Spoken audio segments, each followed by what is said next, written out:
Magandang umaga! Kumusta po? Narito po ulit ang update natin para sa lagay ng ating panahon. Ngayong umaga po ng January 17, 2024 na kung saan sa ngayon ay patuloy pa rin po na malakas ang bugso ng hanging amihan at gaya po ninyong nakikita ay umiihip po sa malaking bahagi ng ating bansa na nagdudulot rin po yan ng maalon na baybayin sa buong silangan ng ating bansa maging po sa mga baybayin ng extreme northern Luzon at Ilocos Norte Seaboard na ang mga alon ay posible po na aabot hanggang po sa 2.5 to 4 meters high.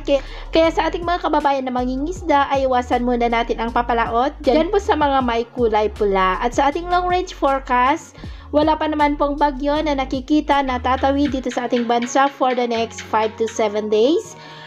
Pero nananatili po na may banta ng bagyo sa huling linggo po ng buwan na ito at ang unang bagyo ay tatawagin po yan sa local name na Bagyong Agho. At sa lagay ng ating panahon, ngayong madaling araw ay maayos pa rin ang panahon sa malaking bahagi ng ating bansa pero may tsansa pa rin ng mga isolated rain sa ilang bahagi ng Cagayan, Isabela, Quezon, Oriental Mindoro, Eastern Samar, Leyte, Bohol, Bacolod, Aklan, Caraga, Oriental Mindoro at Sulu Archipelago.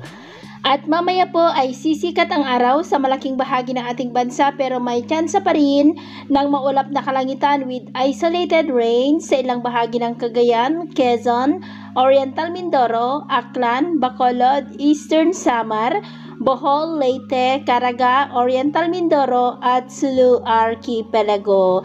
At mamayang hapon po, mas maraming lugar na sa ating bansa ang makakaranas ng maulap na kalangitan with isolated rains. Kaya kung lalabas tayo sa ating mga tahanan, ay ugaliin po natin lagi ang magdala ng kahit anong panangga natin sa init ng araw at protection na rin po sa mga biglaang buhos ng ulan. So, yun po ang latest update natin sa araw na ito.